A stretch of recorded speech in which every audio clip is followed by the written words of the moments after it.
there is panic in Moscow. It turned out that China is no longer an ally, nor even a partner, but a true enemy.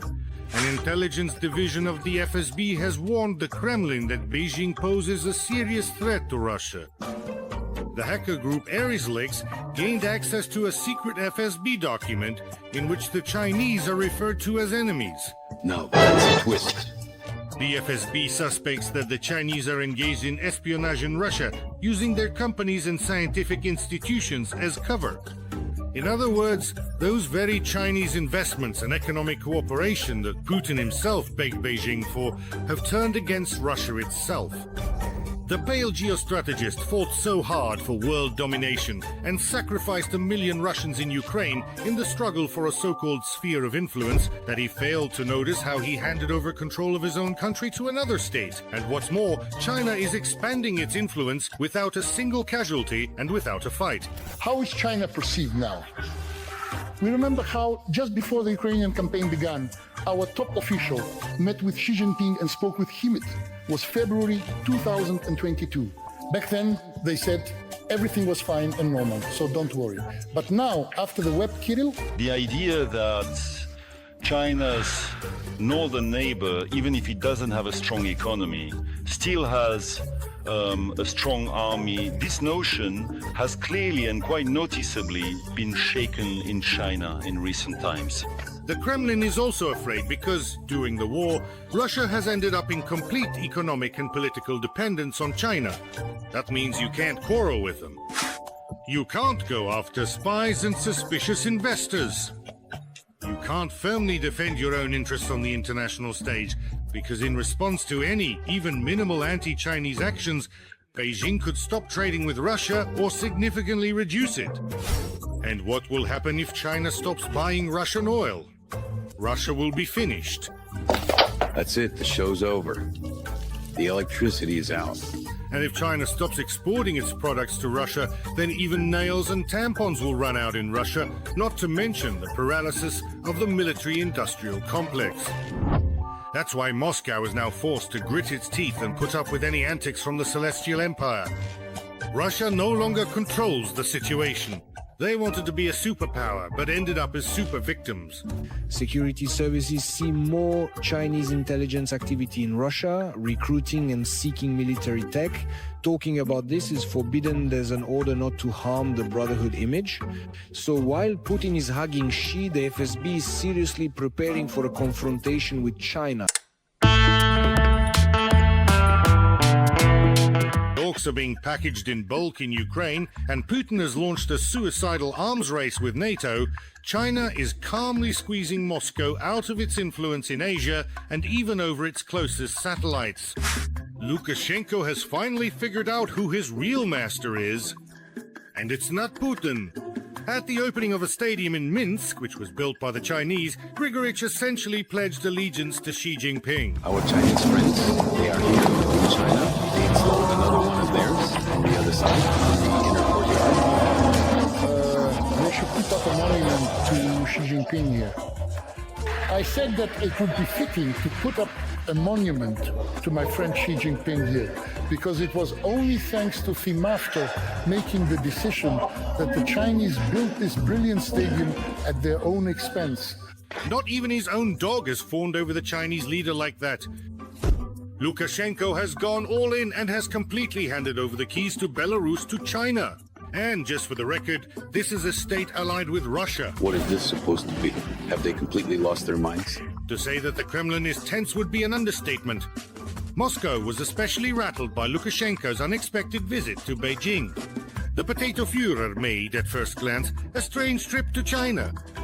Even Belarusian officials themselves are having a hard time defining its diplomatic status. It's not a working visit, and it's certainly not an official visit. It's simply a visit for a relaxed, family-friendly lunch. Lukashenko flew halfway around the world just to have lunch with Xi Jinping. At this so-called family lunch, the only family member there was Lukashenko's son, whom he drags everywhere like a briefcase. Maybe Xi agreed to adopt Nikolai and raise him with Lukashenko. Or maybe he even adopted Lukashenko himself. Can China handle it? Can it handle it?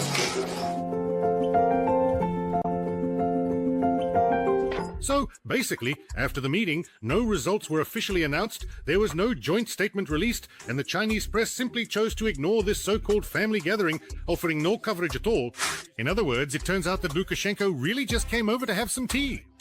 Literally. Let them try my favorite tea. I drink tea with milk jam. I don't really know much about teas because, well, I guess you should probably drink tea the way it is, Chinese tea or whatever. In reality, this rather strange visit had an obvious and very clear objective to show Moscow, and personally Molly, exactly who is now truly in charge in Belarus, and who now has the starchy cockroach firmly on a leash, without a doubt, undeniably. Belarus is now a zone of interest and influence for China. And today, the eyes of many countries, including Belarus, are turned to you in Beijing. Now it's clear why the FSB is sounding the alarm. Because Belarus is part of Russia's military-industrial complex. Belarusians possess shared technologies and supply components for various types of weapons. And all this secret information automatically ends up in the hands of our Chinese comrades. Lukashenko himself proudly announced that he had reached an agreement with the Chinese on cooperation in mechanical engineering. Oh, how convenient! One of the main issues is the mechanical engineering sector and the technological modernization of certain branches of industry in Belarus. China has long been steadily expanding its influence in Belarus. Lukashenko has already visited Beijing 15 times. He hasn't been to Pinsk that many times in his entire life as he has to Xi Jinping's reception room. For the Chinese, free economic zones are being created in Belarus, enterprises are being handed over, and the market has been completely opened up to Chinese goods. As a result, Minsk's dependence on Beijing has become catastrophic. Chinese businesses are destroying local Belarusian businesses and taking their place.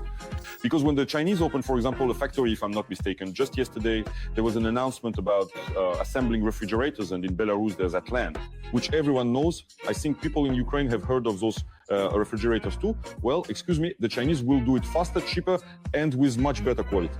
And that land is already having problems. So in fact, Lukashenko is stripping up his own enterprise. But in order to get at least some support from China, he's willing to open the doors. And this export is pouring into Belarus in huge quantities, you see? And in this way, he's destroying the Belarusian economy. For the sake of loyalty to China, Lukashenko is ready to destroy his own economy and ruin relations with Moscow. Lukashenko, more than anyone, understands that his pale Kremlin buddy has suffered a strategic defeat in Ukraine, and things are starting to look bad. That's why Grigorich is looking for a backup plan and no longer really counts on Moscow. He doesn't want to repeat the fate of Yanukovych and Assad, living as a hostage in a dacha. Let me explain it to you. Come see me in Crimea. Lukashenko is like a Chinese Stierlitz in the entourage of the Russian Führer. He could be China's eyes and ears in the Kremlin. No one else, like Lukashenko, spends so much time with Putin. Moreover, Beijing is already starting to use Belarus as a battering ram against Moscow. Everyone knows that, to please the Kremlin, Lukashenko orchestrated the migrant crisis on the EU border to destabilize the situation in the West and strengthen the influence of pro-Putin European parties, all of which, without exception, are ultra-right and anti-immigrant. Moscow forced Minsk to carry out constant provocations at the border. Lukashenko is sending entire waves of migrants who are storming the European Union. It wasn't just about border crossings or simply a large number of migrants and tent camps. There were also fake bombs found there, which were passed off as real. Then there was a significant military component present as well. A lot of weapons were involved.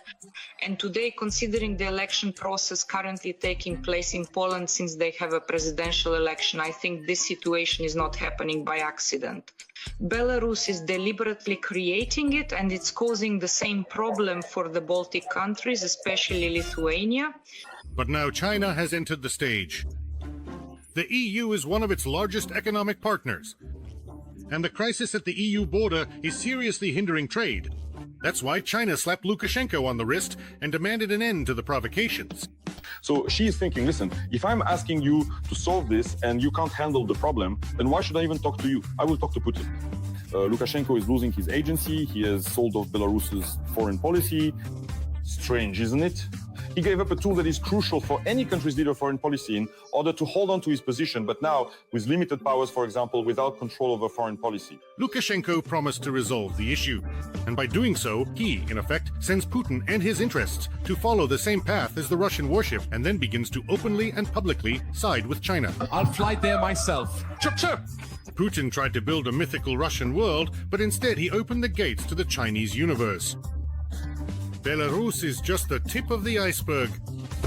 All of Central Asia, the so-called soft underbelly of Russia, is already under Chinese influence. Formally, these countries are still allied with Moscow, but in reality, that hasn't been the case for a long time. Not at all. Then why did they come to the May 9th parade in Moscow and stand next to Putin? Because they didn't come for Putin, but for Xi Jinping. If the Chinese leader hadn't come, no one would have come to disgrace themselves by standing next to a war criminal. And why did Xi Jinping come? To demonstrate his influence over this region. He was the real master in Moscow, not the boy in underwear from a St. Petersburg back alley. It was Xi Jinping's victory parade. Apparently, it didn't immediately occur to the Kremlin's geostrategists. And when it did, they were horrified. But by then, it was too late.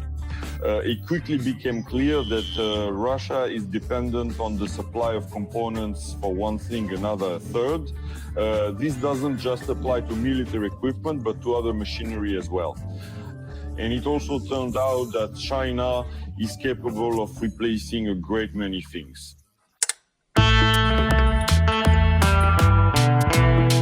I would like to remind you that this video is created for entertainment purposes and contains elements of satire and irony. All facts and events are presented in a hyperbolized or exaggerated form to convey a comedic or dramatic effect. Our goal is not to mislead, but to highlight humor. Please take it with a smile.